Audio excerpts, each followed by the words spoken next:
Our podcast is about you, your journey in music, and of course, we'll talk a lot about the new record, which I love.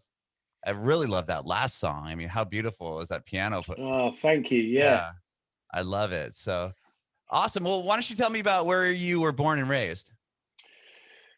So I was born and raised in a little village on the south coast of England called Rustington. Rustington's population is about 2,000 people, Oh, and wow. yes, it's tiny. But along the coast, there's a big city called Brighton, Hmm. which I moved to when I was 18 years old, and I've been here ever since. Wow. And it's about an hour's train journey to the centre of London from here. But we live in a great place. Mike lives down here as well, the other Okay. half of my band, Yeah. and it's right on the sea, but also has lovely countryside here as well. So we're very lucky and fortunate of where we've been, where we've grown up, and yeah, there's a great music scene here in Mhm. Brighton. There's a lot going on. There's a festival which is a little bit like um, the UK's version of what's the one in Texas? What's it called? Austin City Limit. Oh, South by That's, Southwest.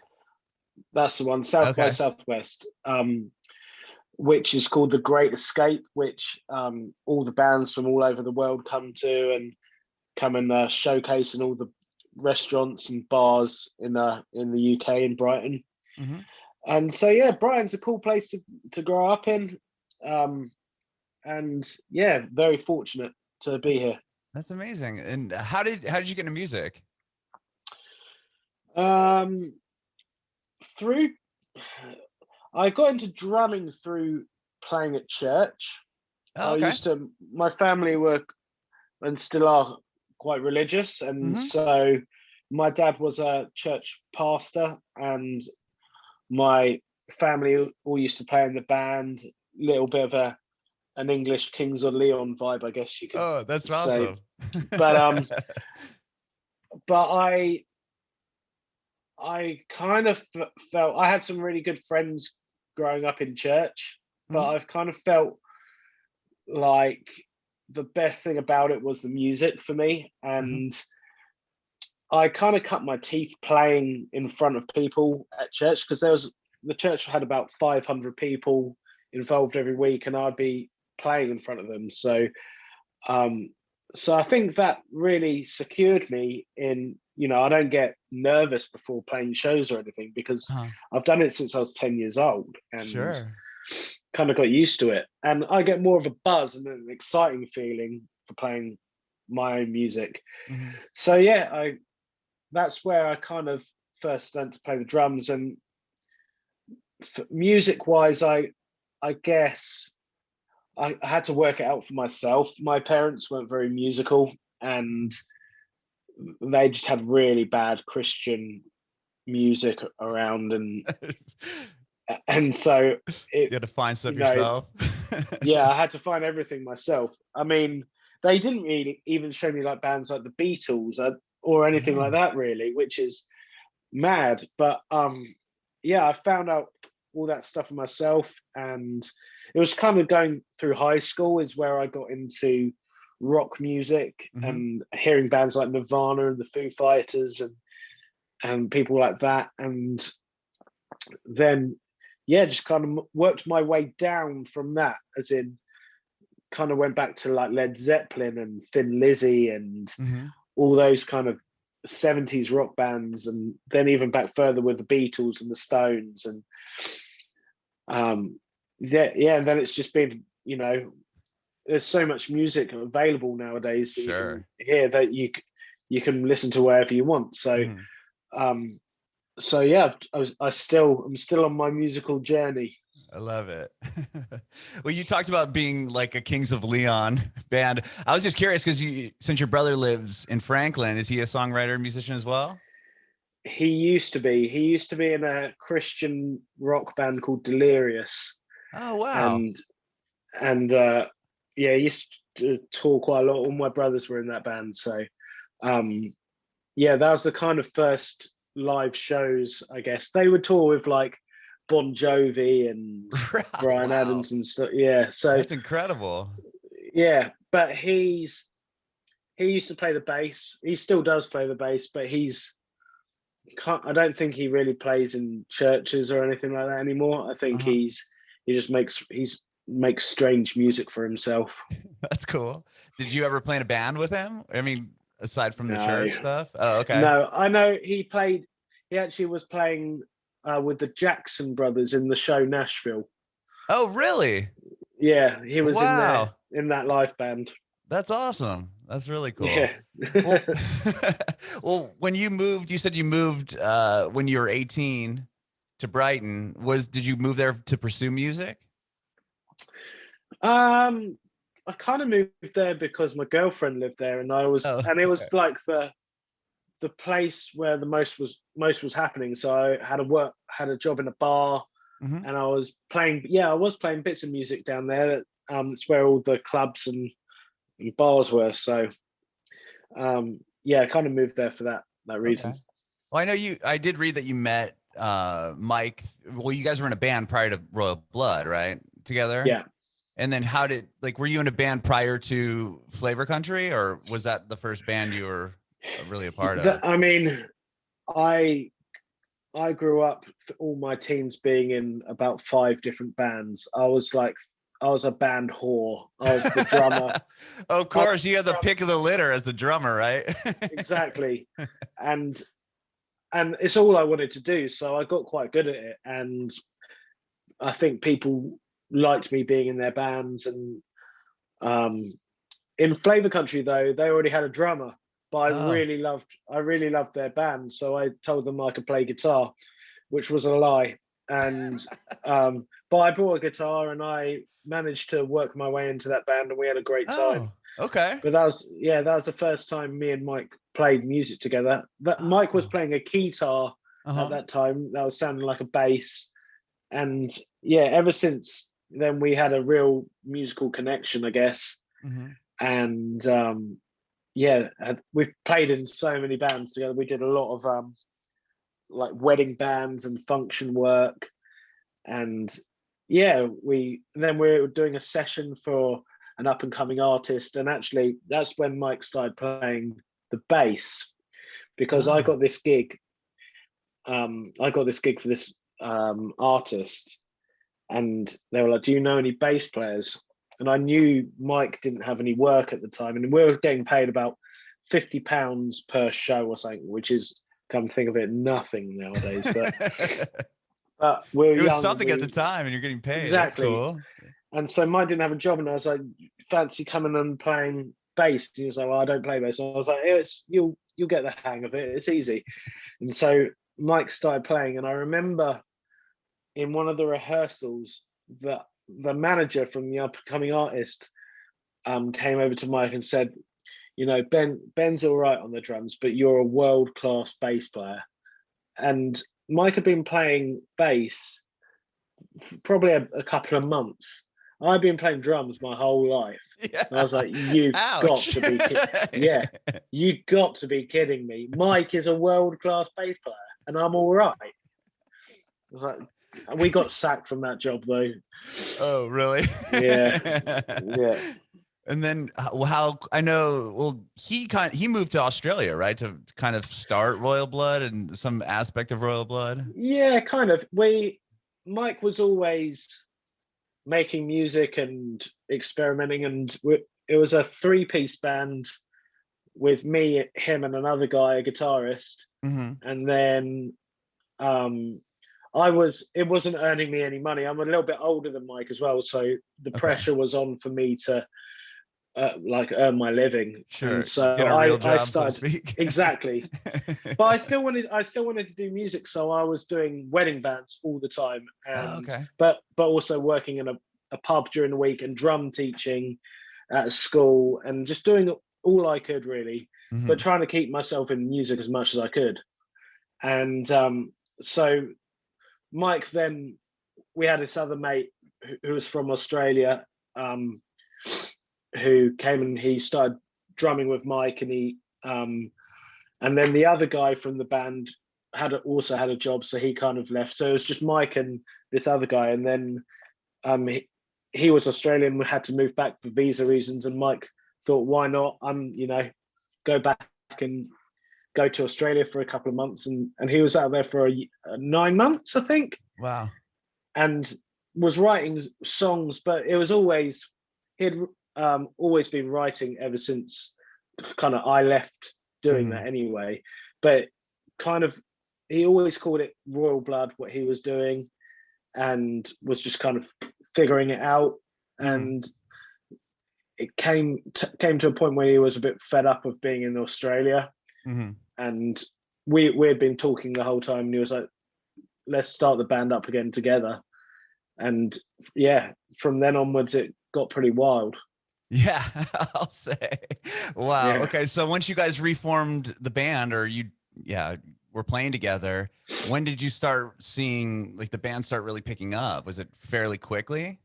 It was quite quick. I think with this sound that we had and the energy that we had, it was we couldn't get any gigs. Interesting. So we would crash open mic nights, and we would just turn up with my drum kit in the back of the car and ask if we could play, and we'd go in and rock up and absolutely tear the place apart.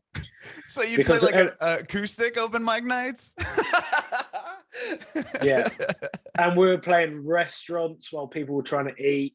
And at this time we had already had songs. We were playing songs like Figure It Out. Right. You Could Be So Cruel we were playing, and a song called Hole. And so many times we would get through one song and like be told that we couldn't actually do it anymore. And but things happened quite quickly. I think we put Figure It Out on MySpace or SoundCloud or something like that, and we got an email from Warner Publishing, Warner Chappell. Oh wow. And basically one of the guys there had heard us and wanted to sign a publishing deal, which is kind of unusual doing that first. But we really liked this guy, and so we got management, we got our lawyer, and we got publishing deal, which gave us enough money to quit all our work for a year. That's huge.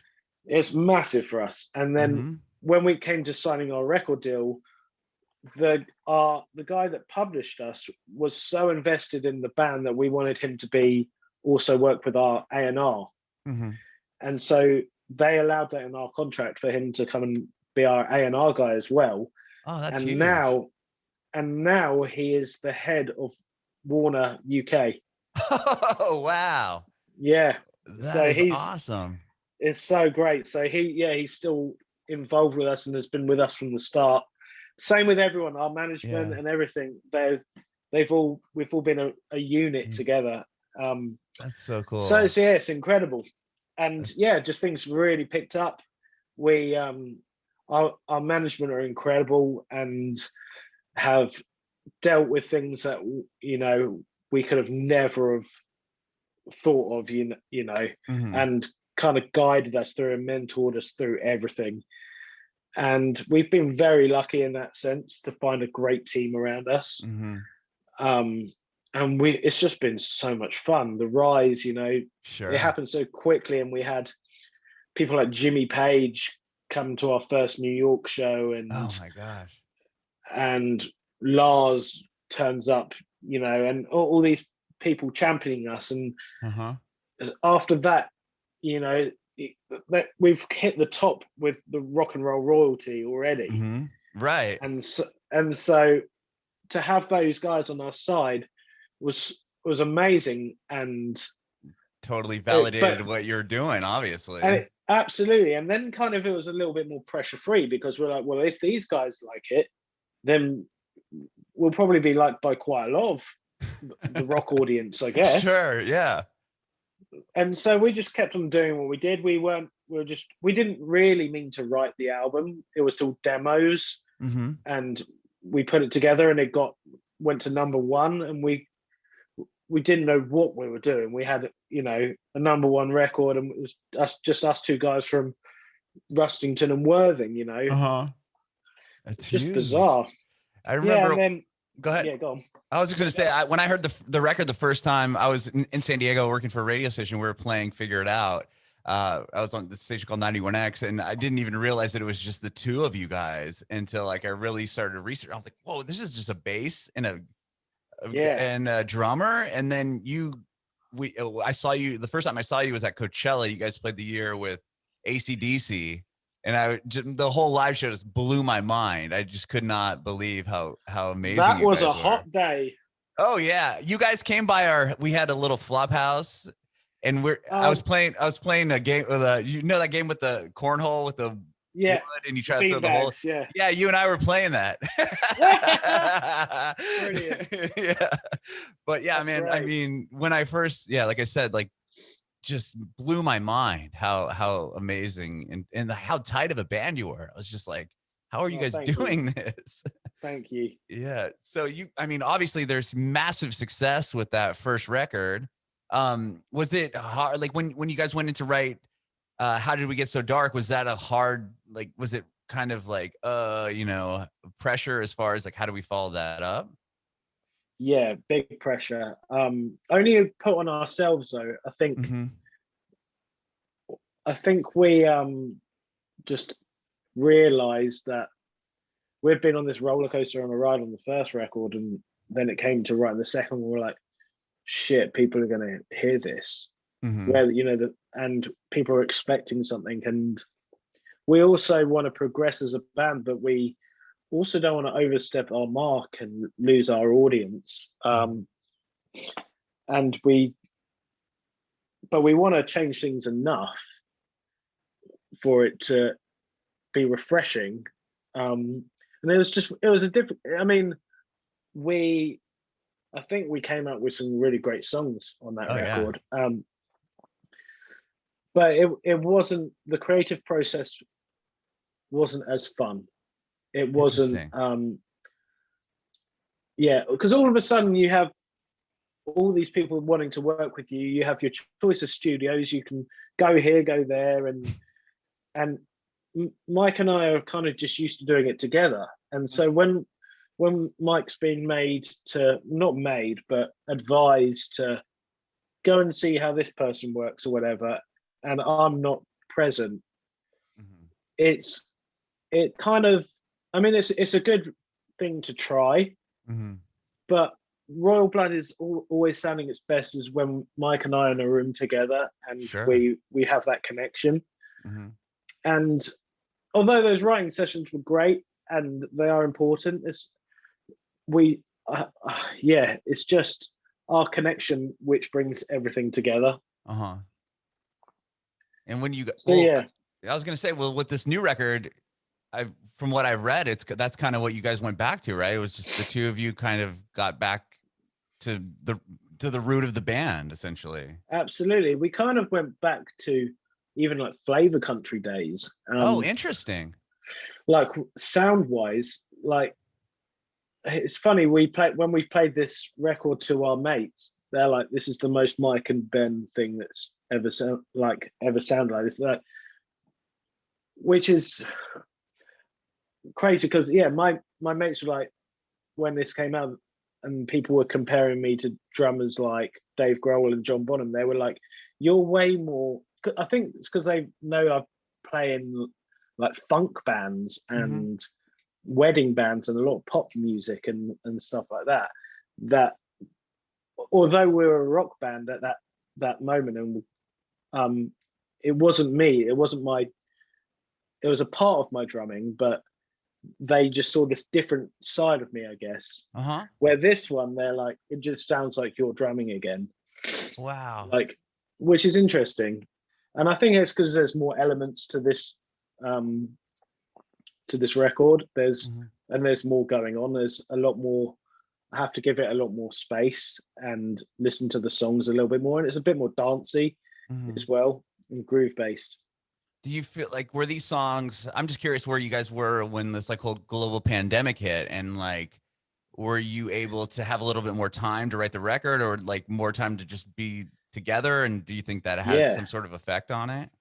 So I'll take it from the beginning. So what happened was after that we had toured the second record, the last bit of that tour was with Queens of the Stone Age. Mm-hmm. And we got to know them guys really well. And at the end of that, Mike went off to the desert to do desert sessions with Josh and his project out there. Oh yeah. Okay. And got to see Josh in his like producer role. And he just rang me and was like, we've got to try a song with Josh and go to his studio. And so we had this song called Boilermaker, which we had like the skeleton of, and decided to go over to Burbank and go in with Josh for a couple of weeks. And it was the very start of the process. And we didn't know what record we were trying to make here. We just wanted to go and see what it was like to work with Josh. And it was so inspiring and creative. You know, I love his production and his songwriting. And yeah, it gave us a lot of confidence to kind of do what we wanted to do. And then we went to a few more studios to write some bits, but nothing. We're just writing like parts, and we were getting a bit frustrated at ourselves because nothing really was coming together. And then we went on a little tour to just test ride some of these things, and it really reminded ourselves of why we write music. And it's because we love playing it on stage. We love playing it to fans, and after that we accumulated what we thought was the album. And in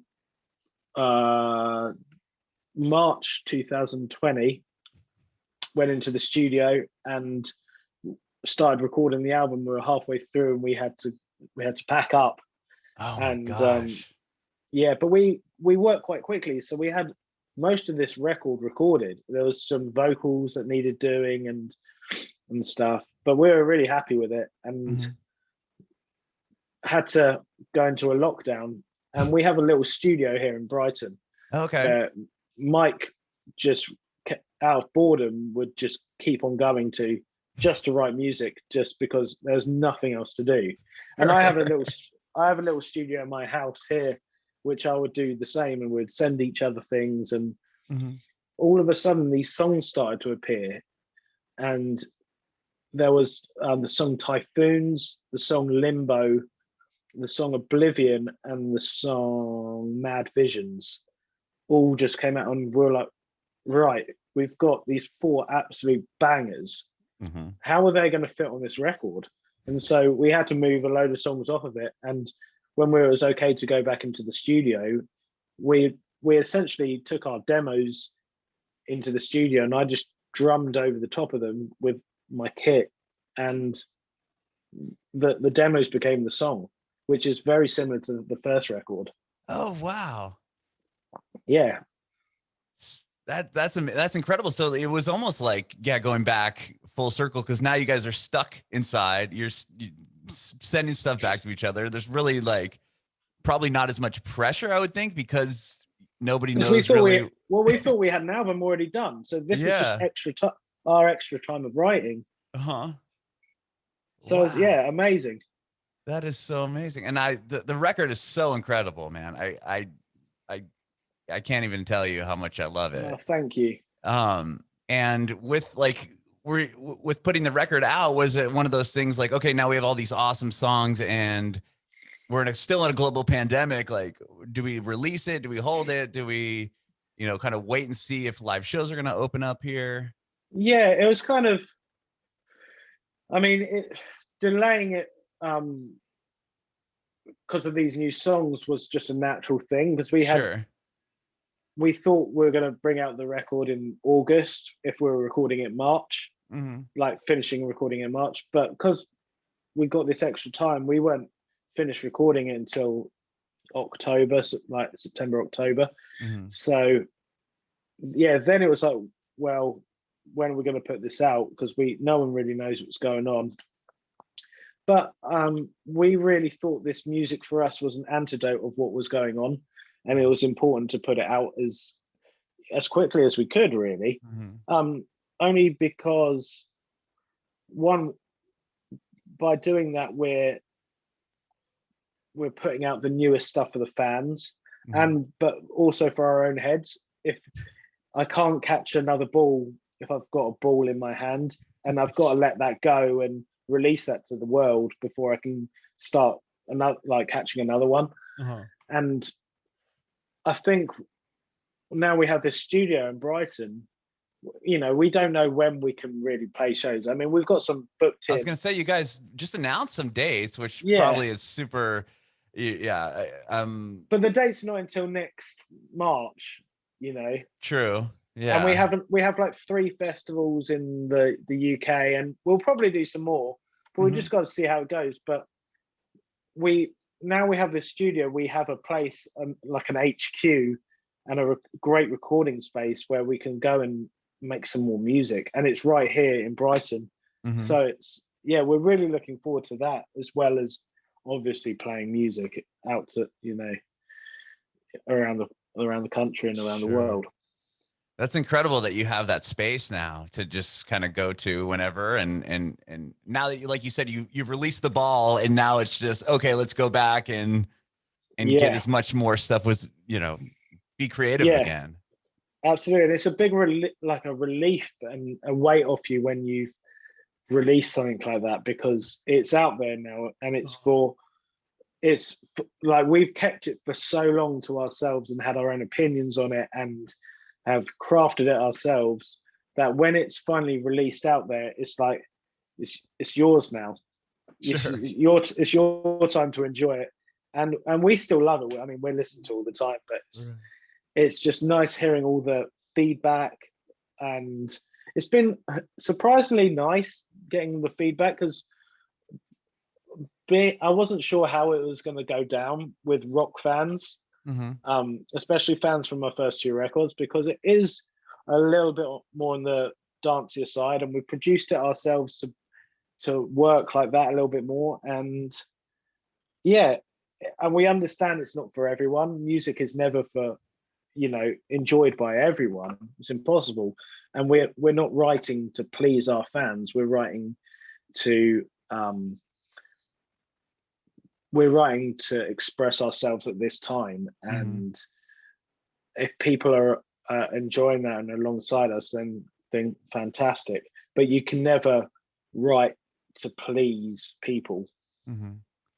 Yeah, I mean, again, I love the record. I love that it does have that dancey vibe, now that you brought that up, but it also has the like classic rock vibe to it too, and just like the classic Royal Blood sound. I mean, it's such an amazing record. Thank you. Yeah. I appreciate that. And I thank you so much for chatting with me today, Ben. Dude, I really appreciate it, man. My pleasure. It's been great. And I have one more question for you before I let you go. Sure. I want to know if you have any advice to aspiring artists. Yeah, I mean, for songwriters especially, don't get bummed out on writing songs, as in it's quite daunting for me to think about writing a whole song and putting it all together. It's a great way to think about these things are like puzzle pieces, and going in and trying to be creative on these little puzzle pieces and enjoy putting them together. Because I think when you go in to write a song, for me, it's so much pressure and so much work, and you want it to be really good, and some, like, whenever I've gone to do that, I've never found anything that I found really creative or inspiring. It's always come from weird places and little ideas that I've recorded somewhere, and but it's about writing all the time and being able to record that and having fun with it. It's just, don't put too much pressure on yourselves to be brilliant, because you're probably already on brilliance, and whatever you're doing that's weird is probably brilliant.